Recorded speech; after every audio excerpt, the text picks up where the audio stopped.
Umrah bareng ANB, beribadah dengan ilmu. Innal hamdalillah nahmaduhu wa nasta'inuhu wa nastaghfiruh wa na'udzu billahi min shururi anfusina wa sayyiati a'malina. Man yahdihillahu fala mudhillalah wa man yudlil fala hadiyalah. Wa ashhadu an la ilaha illallah wahdahu la syarikalah. Wa ashhadu anna Muhammadan 'abduhu wa rasuluh. Ya ayyuhalladzina amanu taqullaha haqqa tuqatih wa la tamutunna illa wa antum muslimun.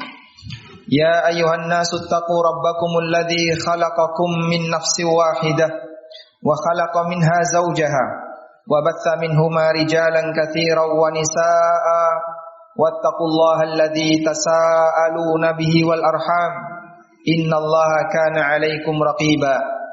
Ya ayyuhalladzina amanu taqullaha wa qulu qawlan sadida yuslih lakum a'malakum wa yaghfir lakum dhunubakum wa may yuti'illaha wa rasulahu faqad faza fawzan 'azima.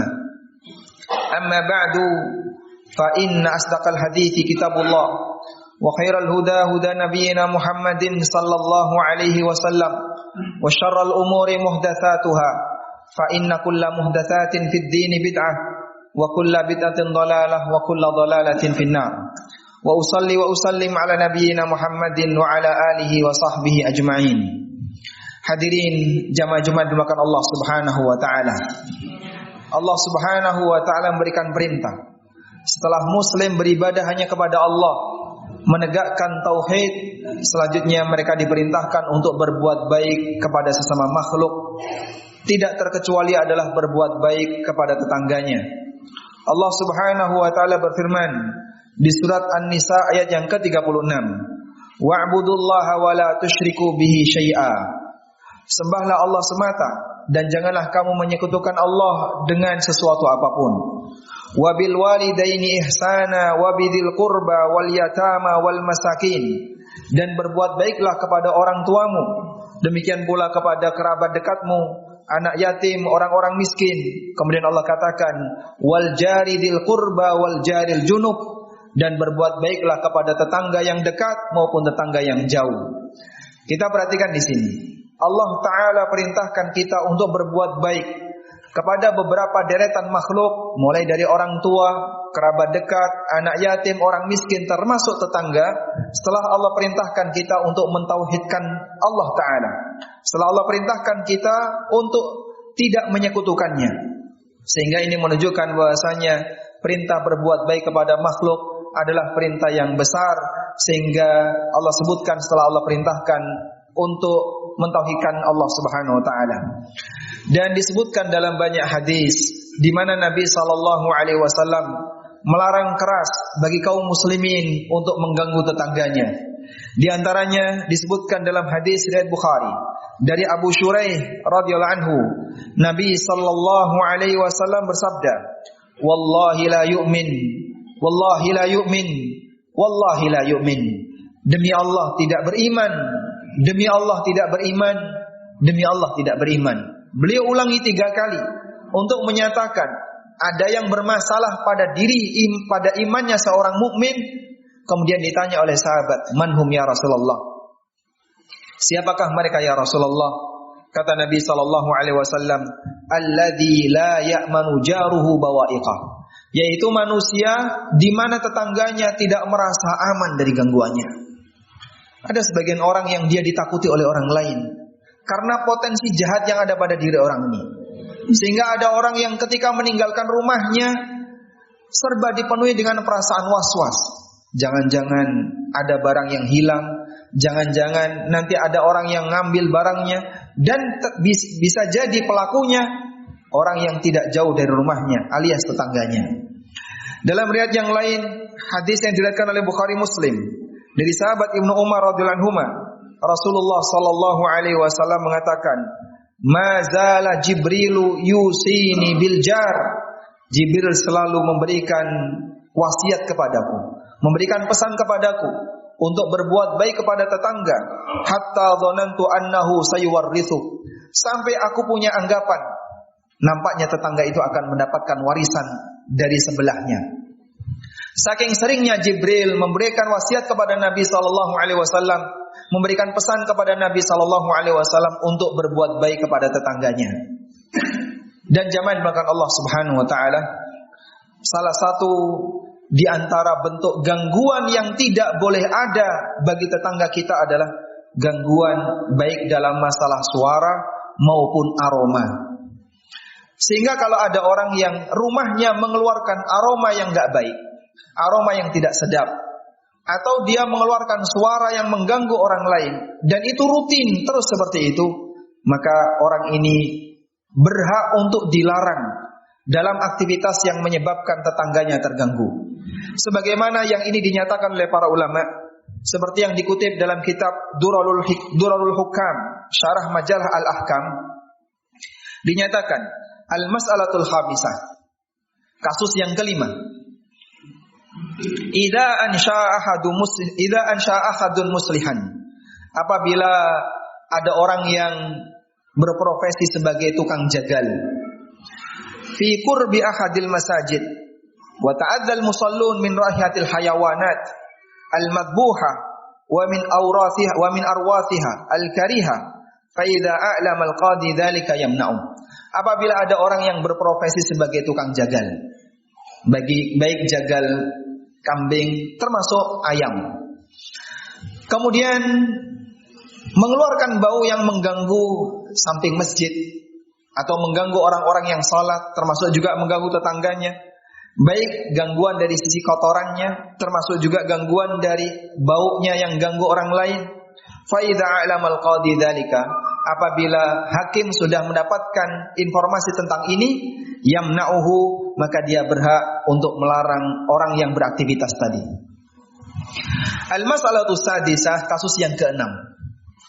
Idza istasmara ahadun fi ijra'id dibaghah fi darihi, apabila ada orang yang profesinya adalah dia menyamak kulit di rumahnya, wa ta'adzal jiran, dan itu mengganggu tetangganya, yamna'u, maka tetangga berhak untuk melarang orang ini.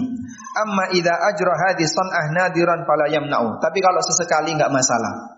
Sehingga kalau orang mengeluarkan bau sesekali enggak masalah, karena itu mungkin sulit untuk dihindari. Tapi kalau itu rutin, para ulama mengatakan orang semacam ini wajib untuk dilarang. Kita bisa lihat jamaah, sampai urusan aroma saja diperhatikan oleh para ulama, menunjukkan bagaimana indahnya akhlak yang diajarkan dalam Islam. Maka kita mohon kepada Allah Ta'ala, semoga kaum muslimin diberi kesadaran oleh Allah untuk memperhatikan hak tetangga. Satu hak yang paling penting adalah jangan sampai kita mengganggu tetangga kita dengan cara apapun, termasuk bau dan suara yang keluar dari rumah kita. Demikian sebagai khutbah yang pertama, semoga bermanfaat. Aqulu qauli hadza wa astaghfirullah. Alhamdulillahi wa kafa, wassalatu wassalamu ala rasulil mustafa wa ala alihi wa sahbihi wa mawala, wa ashhadu an la ilaha illallah wahdahu la syarika lah, wa ashhadu anna Muhammadan abduhu wa rasuluh. Ya ayyuhalladzina amanu taqullaha haqqa tuqatih wa la tamutunna illa wa antum muslimun. Hadirin jamaah Jumat dimuliakan Allah Subhanahu wa taala. Ada satu peringatan keras yang disebutkan oleh Rasulullah sallallahu alaihi wasallam dalam hadis riwayat Muslim berkaitan dengan tetangga yang membuang barang yang itu menyebabkan orang lain terganggu. Baik bentuknya barang najis seperti kotoran, dan mungkin tidak jauh berbeda adalah sampah. Orang yang membuang sampah sembarangan, di situ mungkin ada najis, di situ ada kotoran, di situ ada bekas makanan yang jika dibiarkan itu akan menimbulkan bau. Sampah menjadi masalah kita bersama. Namun bukan berarti ketika kita punya masalah dengan sampah kita bebas buang sampah sembarangan sehingga ganggu orang lain. Bahkan kadang di pinggir jalan, bahkan kadang ada yang buang bangkai di tengah jalan, bangkai tikus. Dalam anggapan mereka, tikus ini ketika nanti akan kena mobil, dia akan menjadi menipis, kemudian terbang kemana-mana, akhirnya hilang. Itu bukan hilang, tapi Anda menyebarkan penyakit di masyarakat. Wallahu a'lam. Pakai logika siapa orang seperti itu sikapnya? Semua orang akan menyadari ini sumber penyakit, kenapa ditaruh di tengah jalan? Coba kita bacakan hadis berikut. Dari Abu Hurairah radhiyallahu anhu, Rasulullah sallallahu alaihi wasallam bersabda, "Ittaqul la'anain." Waspadalah kalian terhadap dua perbuatan yang dilaknat. Waspadalah kalian terhadap dua perbuatan yang dilaknat. Qalu wa man la'anan ya Rasulullah. Kemudian para sahabat bertanya, apa yang dimaksud dua perbuatan yang dilaknat itu ya Rasulullah? Qala, kemudian Nabi sallallahu alaihi wasallam mengatakan, alladzi yatakhalla fi tariqin nas au fi dhillihim. Ada orang yang buang air besar, ada orang yang dia membuang kotoran di pinggir jalan atau di tengah jalan yang sering dilewati orang, atau di tempat yang itu biasanya orang kumpul di situ, tempat yang teduh, pos kampling dan yang lainnya. Disebut oleh Nabi sallallahu alaihi wasallam sebagai manusia yang layak mendapatkan kutukan dari yang lain karena dia ganggu masyarakat. Maka jika kita analogikan dengan aneka kasus di masyarakat kita, mereka yang buang sampah sembarangan, mereka yang buang bangkai sembarangan, lalu kemudian itu mengenai orang lain dan dia nggak terima, maka yang bersangkutan berhak untuk mendoakan keburukan bagi orang yang membuangnya. Dan jamaah yang dimuliakan Allah, biasanya sampah itu terkumpul karena ada orang yang pertama kali mengawali. Sehingga ketika ada orang naruh sampah di satu titik tertentu, padahal itu bukan tempat sampah, lalu ada orang lain lihat, kok sudah ada sampah di situ, dia ikut-ikutan. Akhirnya ngumpul-ngumpul jadi banyak sekali. Orang yang pertama akan mendapatkan dosa dari semua orang yang mengikutinya, karena dialah yang pertama kali mengawali kejahatan ini.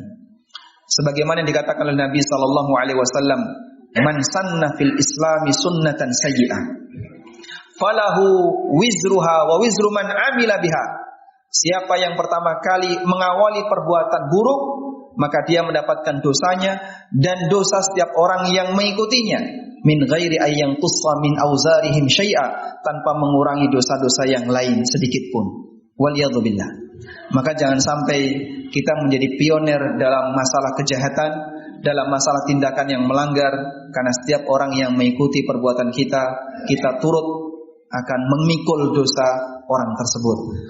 Kita mohon kepada Allah Subhanahu wa taala, semoga Allah jadikan lingkungan kita lingkungan yang bisa hidup serasi, saling menjaga agar tidak mengganggu antara satu dengan yang lain, dan Allah jadikan negeri kita baldatan tayyibatan wa rabbun ghafur, negeri yang baik yang diampuni oleh Allah Subhanahu wa taala.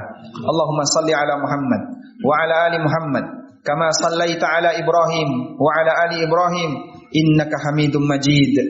Allahumma ighfir lil mu'minina wal mu'minat wal muslimina wal muslimat al ahya'i minhum wal amwat innaka sami'un qaribun mujibu da'awat ya qadiyal hajat. Rabbana ighfir lana wal ikhwanina alladhina sabaquna bil iman wa la taj'alna fi qulubina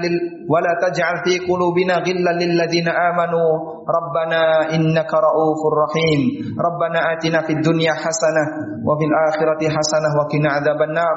Wa sallallahu ala nabiyyina Muhammadin wa ala alihi wa sahbihi wa sallam. Wa akhiru da'wana alhamdulillahi rabbil alamin wa qumu ila salatikum.